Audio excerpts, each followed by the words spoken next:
যাই দিদি, যাচ্ছি।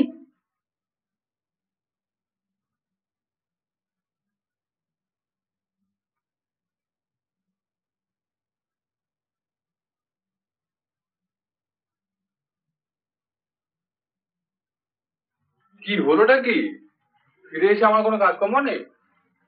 কই, তুমি স্কুল সেক্রেটারির সঙ্গে দাঁড় করতে যাবে না? না মানে ইয়ে, আমার এই এক পাটি ছুটি। পাচ্ছ না বুঝি? কোথায় রেখেছিলে? প্রথম যেদিন এসেছিলাম সেদিন এখানে রেখেছিলাম। ও আর পেতে হবে না, কুকুরের পেটে গেছে। তাহলে কি হবে? এসব মেয়ে বাড়ির থেকে বের হয়ে গেল বলো দেখিনি, ঘরে বসে ফেলতে পারে। তোর কেবল রাগ করতে পারলেই হলো, ওর কি দোষ? আচ্ছা আমি দেখছি।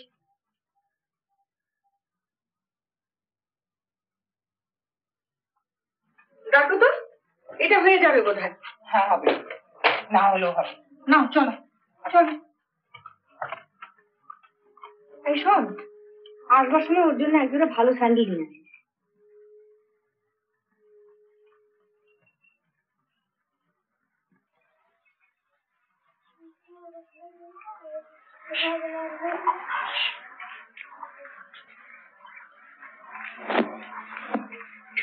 এমন দেশ কে জানে, মানুষ ছেলে কুকুরগুলো পর্যন্ত ভদ্র দেখায়, মেয়ে ছেলে জুতো নিয়ে পালায়। কোনো মহিলার বিপদে পড়লে কেউ এমন চেঁচামেচি করে জানতুম না। এমন 100 জোড়া জুতো খোয়া গেল, বাড়িতে কেউ একটা কথা বলতে।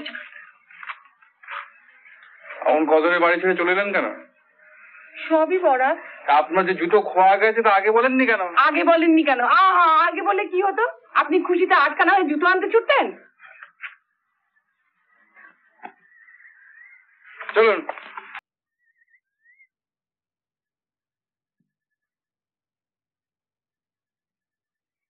হ্যাঁ, আজকে স্কুল ছুটি। সেক্রেটারি বাবু বলে গেছেন আপনারা এলে বসতে।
আমি এক্ষুনি বাড়ি যাবো।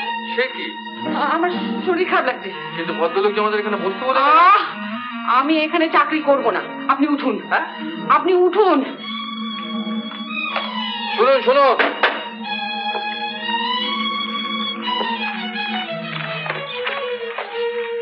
কি হলো? কি খারাপ লাগছে আপনার? আমার সব খারাপ লাগছে, সমস্ত দুনিয়াটা খারাপ লাগছে, বুঝলেন? আপনার ডিগ্রি সার্টিফিকেট গুলো কোথায়? হ্যাঁ, সার্টিফিকেট আনিনি। চাকরির চেষ্টায় এসছেন, ডিগ্রি সার্টিফিকেট আনেননি? আপনি কি ভেবেছিলেন আপনার মুখ দেখে চাকরি হয়ে যাবে? আপনি সত্যি সত্যি এমএ পাস করেছেন তো? কি বললেন? ইউনিভার্সিটিতে লিখে জেনে নিতে পারেন যে যশোমতি কি এমএ পাস করে যশের চূড়োয় উঠে একেবারে যশোমতি হয়ে বসে আছে কিনা। তো চূড়োর থেকে আছাড় খেয়ে পড়ে গিয়ে এভাবে পালিয়ে বেড়াচ্ছেন কেন? দিদিকে কি এখন কি বলবেন? দিদিকে গিয়ে আবার কি বলবো? বলবো চাকরি হলো না।